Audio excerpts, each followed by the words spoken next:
Բարելույս բոլորին, այսօր հունիսի 11-ն ենք, եկեք տեսնենք, թե շուկան ինչա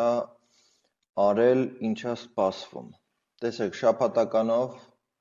փաստացի բան չի փոխվել, դեռևս վերև է բարձրացել, օրական գրաֆիկան ինչա ցույց տալիս, որ երեք ինչպես որ պլանավորված էր, այսպես ասած, իջել է ու բարձրացել է, այսօր նույնպես ինքը իջնում է։ Տեսեք, այսօր մենք մակրոէկոնոմիկ լուրեր ենք ունենալու, անգլիական, որը որ կարա եւ ազդի եւ բացասական եւ դրական, համենայն դեպս երեկվա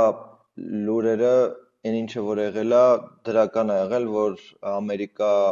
Չինաստան, ուրեմն հարաբերությունները փորձում են կարգավորեն Լոնդոնում, հասկանան իրանց առևտրական պայմանները ոնց է լինելու եւ այլն ու դեռևս լավ է ընթանում։ Այդ է իսկ պատճառը եղել, որ երեք ասենց ասած բարձրացավ, օքեյ, հիմա տեսեք, ինչ եմ ես տեսնում։ Երեք ինչպես որ ասենց ասած խոսել էինք,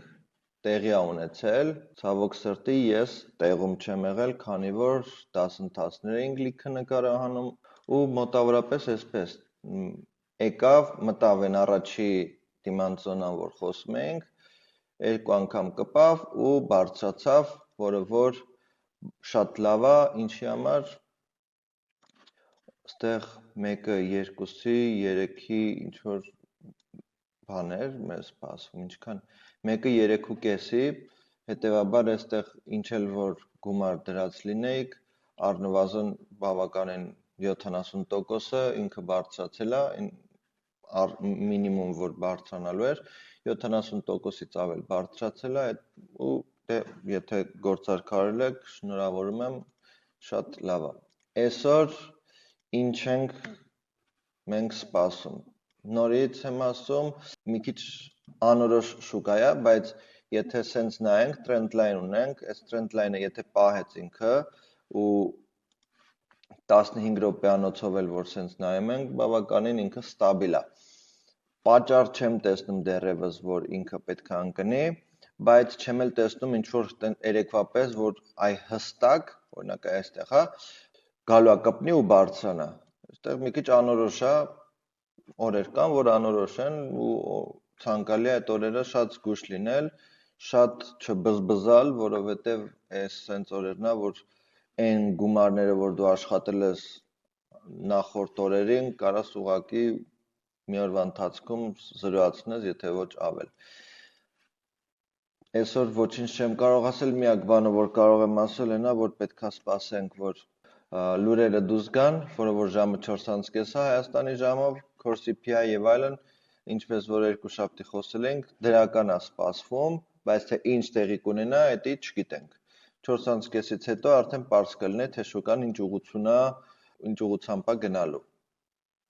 Վաղը նույնպես ունենք լուրեր, հետևաբար այսօրվա ուղղությունը հավանաբար վաղվա շարունակությունը պետք է լինի, բայց դա ոչ մեկ չգիտի, մինչև լուրերը դուրս չգան, ինչպես նաև հաջորդ օրը, այսինքն մի քանի օր շարունակ սպասելու ենք նորությունների ու կախված նորությունից արդեն կհասկանանք, թե շուկան որ ուղղությամբ է գնալու։ Երեք նաև շատ հետաքրքիր բան տեղի ունեցավ Solana-ի հետ կապված, շատ միանգամից բարձրացավ ինքը Solana-ն։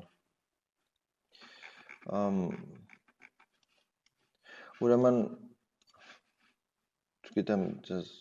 ցույց էի տվել թե չէ, բայց ամենայն դեպս այստեղ նույնպես սպասվում էր ժամանոցի մեջ Solana, այնտեղ Cardano կար եւ այլն, որը որ չեմ հետևել, նկարահանումները խանգարել են, բայց տեսեք ինչքան մաքուր մտել է ու ի տարբերություն Bitcoin-ի, իրոք ինքը sense ջարդեց դեպի վերև ու ինքը շարունակություն է ակնկալում, շարունակությունը ակնկալվում է հետեւյալ պատճառով, որ ETF-ները դուրս գալու exchange traded funds-ա կոչվում ու ինքը ինչա ֆոնդ է ձևավորվում հենց Solana-ի հիմքով, որտեղ որ ասենց ասած մարդիկ կարողանալու են փող դնել հենց այդ ֆոնդի մեջ, այդ ֆոնդը եթե աճեց, փող են աշխատել, այսինքն ինքը ոնց որ Bitcoin-ն է, Ethereum-ն է, հիմա նույնպես ուզում են Solana-ի ETF սարքեն, բացեն, որը որ վերջնական չի, բայց այդ լուրը բավականին դրական լուր էր, որը որ սպասվում է, որ տեղի պետք է ունենա, այդ իսկ պատճառով մենք երեք տեսանք այս ծիրուն մոմը սենց բարձրացող ու եթե բան չփոխվի, նույնիսկ Bitcoin-ը քնած լինի, Solana-ն պետքա որ շարունակի բարձրանալ, զգուշացնեմ, որ այստեղ 171.5 այն մակարդակն է, որ ինքը կանգ է առնելու, իջնելու է ներքև հավանաբար այս մակարդակները, որից հետո եթե պետքա շարունակի նոր բարձրանալու է։ Համենայն դեպս այս պահին Solana-ն ինձ համար դրական է, այսինքն ուղղությունը դեպի վերև է, ու 5 րոպեանոց գրաֆիկաների մեջ նույնիսկ տեսնում ենք, որ ինքը անընդհատ տեսնում եք lower high վիճակները, անընդհատ ինքը բարձրանում է, մի կետ չկա, որ ինքը ավելի ցածր լինի, քան նախորդը, այսինքն սենց նույնիսկ տրենդ կարող ենք գծել, ու այս տրենդով էլ մենք առաջնորդվենք։ Հիմա տեսեք, այստեղ մի հատ հետաքրքիր բան է ձևավորվում, demand zone-ա է ձևավորվում, որ եթե հանկարծ գա կպնի այս demand zone-ը, ինքը բավականին հետաքրքիր զոնա կարա լինի, եթե ինքը բարձրանա։ Ահա։ Սա այսպես, մեկ էլ ունենք Ethereum-ի մասին եկեք խոսենք, Ethereum-ն էլ այստեղ։ Ethereum-ն էլ եթե կհետաքրքրի, Ethereum-ի վերաբերյալ ասեմ հետևյալը, որ նախորդ վերջի երկու մոմը շատ հստակ, շատ պինդ, կողմնորոշված ուղղություն ունի դեպի վերև, ու այս երեկվա մոմը, այս սենց որ փակել է դեպի վերև իր ամբողջ մարմինով, ինքը հուշում է հետևյալը, որ շատ ձիգ է ու շարունակելու է պարտադիր, նույնիսկ այստեղ, որը որ ես մի քիչ կասկած ունեի, որ կարող է եւ ուղարկի ներքևի մակարդակները, չգիտեմ, 1800 եւ այլն, ինքը կարծում եմ էլ այդ հույսը պետքա մարդիկ չունենան, որ կպահի այս մակարդակը, հետևաբար հաջորդ մակարդակը 3100-ն է, որ կարելի է ակնկալել Ethereum-ից։ Եթե հանկարծ Ethereum-ը ընկնի, կարծում եմ, որ ինքը բավականին հետաքրքիր մակարդակներ ունի, որ պահելու է, այդ մակարդակները հետևյալն են, ուրեմն այստեղ ունենք 2690-2700-ի սահմաններում շատ լուրջ մակարդակ է, որ կարծում եմ ինքը բան անելու։ Ինչի համար եմ այդ կարծում, որովհետև տեսեք, այս մակարդակը որ կա, նույնիսկ 30 րոպե անց տեսեք, իջել է, հա, երեկվա այդ բանն է, իջել է, մտել այս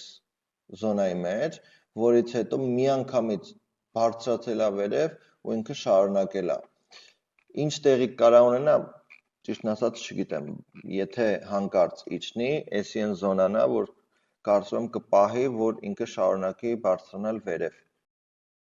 Մնացածն էլ արդեն կարծում եմ 4.5 պարզ կլինի, թե ինչ կարելի է անել թրեյդինգի վերաբերյալ։ Համենայն դեպս զգուշ եղեք, եթե թրեյդ եք անելու, ու մինչ հանդիպում, մերսի շատ։